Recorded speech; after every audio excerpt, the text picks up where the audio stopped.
is a choice, or rather, some good choices can give you or can lead you to great success. To understand this phrase today, I am going to take you through some greatest examples of business management decisions taken in the past by few of the company owners and which led to their exceptional gains.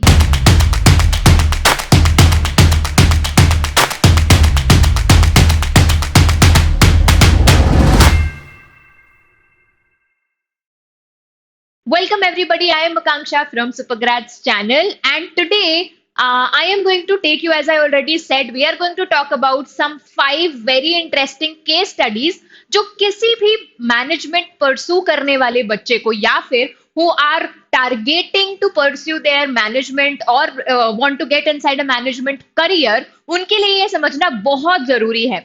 चाहे वो product diversification से related हो, चाहे brand और identity change से लेकर हो. Today we are going to look some of these examples which revolve around these changes, and I am going to take few very five infamous companies और उनके case studies. क्या story है उसके पीछे, बहुत ब्रीफली हम लोग इन पांचों केस स्टडीज और उन कंपनीज के बारे में बात करने वाले हैं. So I hope that you stick throughout this session. It is going to be really interesting, and do not forget to like, share, and subscribe, of course. And without any further ado, let us begin. So, students, before we move further, थोड़ी सी कुछ और reasons कि आप लोगों को case studies और मतलब in generally पढ़ना क्यों beneficial है या फिर क्यों जरूरी है, especially to all the students, management students plus जो अभी अपने स्कूल में है, +1 +2 में है और उनका जो करियर है वो मैनेजमेंट या किसी बी स्कूल में एडमिशन लेने के बाद मैनेजमेंट का प्रोग्राम चूज करना चाहते हैं.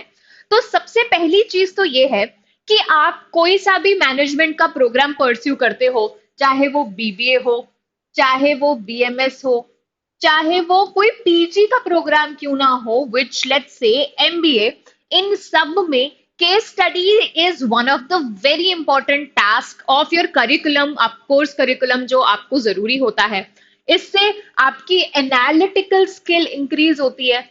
And by listening to the success stories of different companies and their owners, you get inspiration, you get motivation. कुछ learnings होती है जो हम सीखते हैं. It inspire us to, you know, if in future, if we want to become a part of a corporate world or we want to start our own company, we want to become an entrepreneur, उस cases में आप लोगों को कुछ ऐसे set examples बहुत ज्यादा help करते हैं.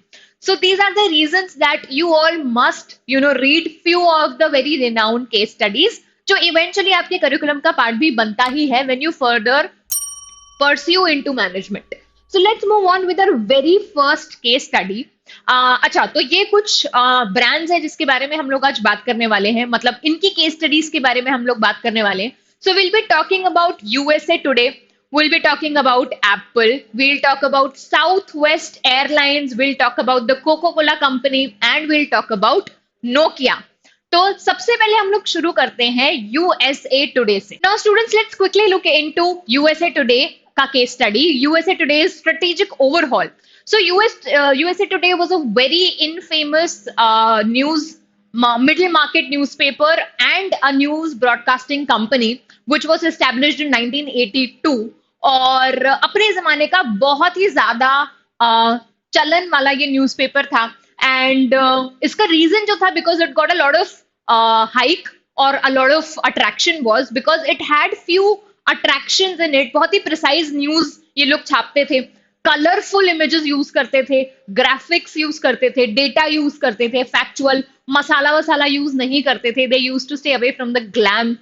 So these were the reason it got a lot of fame. And what happened was 2010-2015 के बीच में there was an emergence of a huge emergence of internet. There was a lot of dependency on internet. तो लोग बाग internet का use ज्यादा करने लगे. तो internet में अब वो लोग न्यूज भी पढ़ने लगे. News they shifted from newspaper to reading news articles on internet itself. तो a lot of newspaper companies got impacted by this particular emergence of the internet. तो बिना किसी देरी किए quickly USA Today devised a plan. They quickly took the best course of action and उन्होंने अपने जितनी भी टीम थी उसको इकट्ठा करके दे मेड श्योर कि इस इमर्जेंस का they are taking advantage. They started exploring to the outer world of newspaper and the papers पर से, और इंटरनेट पे उतर आए. So they made their own website. उन्होंने अपना खुद का ई न्यूज़पेपर शुरू किया और they created their own application as well, जहां पे एप्लीकेशन डाउनलोड करके दे कैन रीड न्यूज. और this worked out really really well for them because उसके बाद जो है उनकी न्यूज़पेपर का एग्जिस्टेंस तो था ही, but apart from the newspaper they also got attraction from the internet generation because of being one of the first newspaper company to get involved into or to establish themselves on internet. तो अगर हम लोग आज in today's date, if we see, there are over 1.5 lakh newspaper readers of USA today and over 5.04 lakh subscribers on the internet, उनके apps पे. तो इस case study से हम लोग को बहुत ही इजी सा लर्निंग मिलता है. This case study teaches us कि how in the upgradation, technological upgradation or any such big major changes in the market or the economy, हमें किस तरीके से prepared रहना चाहिए, and we have to quickly devise a plan to have a next best course of action. Now, students, the next case study that we'll be looking into is the Apple's name change case study. Now, Apple is a very, very famous, popular brand जो आप सब लोगों को पता है, आप सब लोगों ने सुना है, बहुत सारे यूज भी करते हैं एप्पल के गैजेट्स. और एप्पल जब शुरुआत हुई थी एप्पल की 1976 में, तब Apple was known as not just Apple but it was known as Apple computers. तो एप्पल कंप्यूटर्स से इसकी शुरुआत हुई थी और 2008 में it got changed. It took a risk. You must understand कि कितना रिस्क होता है अपने ब्रांड आइडेंटिटी और अपने ब्रांड नेम को चेंज करना, बिकॉज इतने सालों से from 1976 till 2008 it had worked with the name under Apple computers, और उसको चेंज करके there is a big risk factor कि मार्केट पे भी होता है, कस्टमर्स पे भी होता है. So it took the Apple, the company took the risk in 2008 में. It removed the word computers, ये हटा के इट जस्ट केप्ट एप्पल, और तब से आज तक ये एप्पल के नाम से ही जाना जाता है. Now the reason why Apple removed computer from its brand name was to change its brand identity. Now as I said कि पहले ये कंप्यूटर्स के नाम से जाना जाता था, तो it use to only work on the desktops and the computer systems. और अब now Apple has become the pioneer of all the technological gadgets and technology altogether. So now it caters to iPhone से लेकर iMusic तक, which is a iTunes, which is a music app for of Apple itself. ये यहाँ तक cater करता है almost all the technological aspects. Now the impact which cost, like it does not cost them, but computers का जो इनका revenue है, desktop और computer का revenue, it definitely got decreased. तो 40% के लगभग कुछ decrease हुआ है इनके computers का revenue. but क्योंकि इन लोगों ने और भी बहुत सारे interventions या emergencies कराए हैं अपने खुद ही के कंपनी में, खुद ही के ब्रांड में, तो उस वजह से 13% का प्रॉफिट भी हुआ है अगर हम लोग सारे इनके गैजेट्स मिलाते तो. So this case study again teaches us कि कैसे हम लोग ब्रांड की आइडेंटिटी चेंज करके, ब्रांड नेम चेंज करके, we can gain a lot of attractions. We absolutely have to take risks, but there is a lot of growth and profit as well because there is a lot of exposure. Now students, let's move on to the third case study. बहुत ही interesting case study है ये वाली Nokia की. Now Nokia's market shift. अब market shift का बहुत major यहाँ पे in depth मतलब होता है और बहुत ही बड़ा डिसीजन भी होता है. So what Nokia did was, तो नोकिया अपने टाइम का one of the best selling phone company थी. फोन्स ये लोग बनाते थे पहले और काफी काफी ज्यादा फेमस हुए थे अपने टाइम पे. But when there were technological upgradations, there were a lot of new companies which started making phones, जैसे कि एप्पल ही सही। तो उसकी वजह से Nokia struggled a bit in between, काफी ज्यादा चैलेंजेस फेस किए। तो एक पॉइंट ऐसा आ गया था जब नोकिया ने ये डिसाइड किया कि Nokia will sell its just the phone business, phone वाला जो सेक्शन है या फिर फोन वाला जो इसका बिजनेस है वो इट सोल्ड टू माइक्रोसॉफ्ट। तो माइक्रोसॉफ्ट को अपने उसका फोन का जो बिजनेस था वो सेल किया, और it saved Nokia from some huge losses and some major extra impacts which Nokia must have received अगर वो शायद सेल नहीं करते तो माइक्रोसॉफ्ट को उसने अपना फोन का बिजनेस पूरा पूरा सेल किया।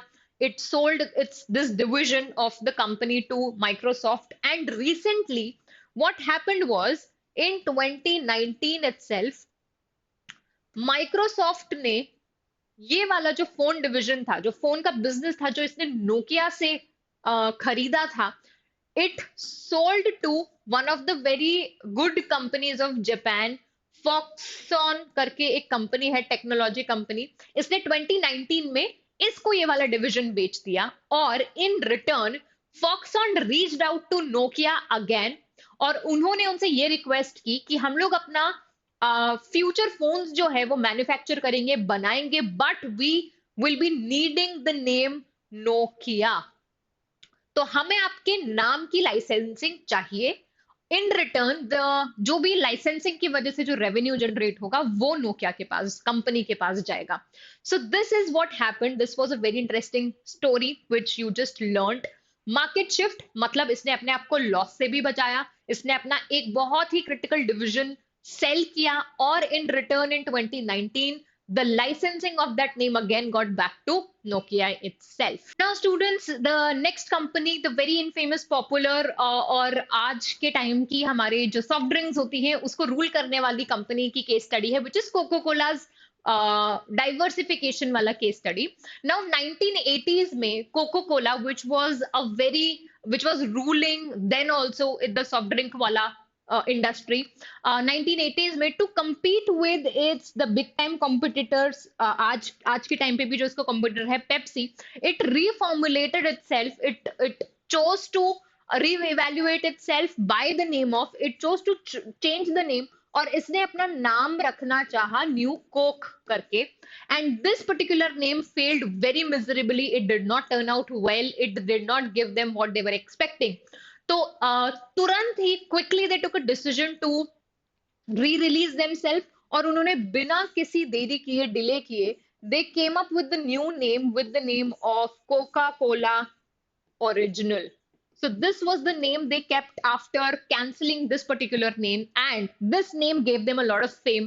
This name gave them a lot of advantages, benefits, और इसी acquisition और diversification की वजह से today this company Coca-Cola has over 500 brands under this company, जहां पे ये लोग सॉफ्ट ड्रिंक्स तो बेचते ही हैं, बट सॉफ्ट ड्रिंक से लेके they also sell juices, they also in fact sell water, plastic bottle में वाटर भी ये लोग बेचते हैं, और it sells its products in over 200 nations, पूरे ग्लोब में फैला हुआ है Coca Cola.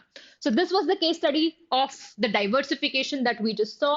Now moving on, the last case study that we will be seeing is the Southwest airline branding initiative. तो ब्रांडिंग इनिशिएटिव का मतलब ये होता है ना, branding is something which is very important for any company. Branding का मतलब कैसे आप लोग अपने कंपनी को अपने ब्रांड नेम को प्रमोट करते हो, आप अपने प्रोडक्ट को प्रमोट करते हो। सो साउथ वेस्ट जो है यूएस की बहुत जानी मानी एयरलाइन है। डोमेस्टिक जो है जो कैरियर ज्यादा लेती है, ये मतलब यूएस के कुछ 121 सिटीज से भी ऊपर it moves, it caters, and कुछ लगभग 10 कंट्रीज के चक्कर लगाती है ये इंटरनेशनली। और it was very famous because of its low cost. तो लो कॉस्ट की वजह से ये काफी ज्यादा फ्रेंडली थी, पॉकेट फ्रेंडली थी, और इसको काफी ज्यादा प्रेफर किया जाता था by the passengers. Now what happened was when the company grew, it faced a little challenge because when it grew it had to choose between two options. तो सबसे पहला ऑप्शन साउथ वेस्ट एयरलाइंस के पास ये था कि वो traditional corporate जो है इमेज अपनी क्रिएट करे. It moves to become a traditionally corporate company. तो ट्रेडिशनली कॉर्पोरेट का मतलब ये है to increase the capital, to involve a lot of employees, और ओनरशिप किसी और को दे देना, इसकी कॉस्टिंग बढ़ाना. ये इजी चॉइस होती है क्योंकि हम किसी और के हाथ में अपनी ओनरशिप दे देते हैं, and they do the rest of the work. और the second option for them was to maintain their own company's personality, their traits, their TRPs, and move ahead with their own efforts. And Southwest chose the latter option. उन्होंने second वाला option choose किया. उन्होंने खुद ही के branding tactics use किए to maintain its own personality. It reached out to social media. Social media पे aggressively काम करना इन्होंने शुरू किया. इंटरनेट की बहुत अच्छे से इस्तेमाल किया. And most importantly it engaged with the passengers themselves directly. Direct communicate करते थे अपने पैसेंजर्स को ताकि वो अपना ब्रांडिंग कर पाए. And this way recently only to in 2019, this particular Southwest airline got the best buzz score. Now buzz score is a US standard का एक कंपनी लिस्टिंग होती है जिसमें उनके सर्विसेज की वजह पे की बेसिस पे उनको स्कोर किया जाता है. 2019 में it scored the best. So this was what we needed to know about Southwest Airlines, and I think that's all for today. We briefly discussed about these 5 case studies. Let me know how did you find them, whether you like them or not, and whether you want us to come up with more such interesting case studies or not. So thank you so much. Do not again forget to like, share, and subscribe.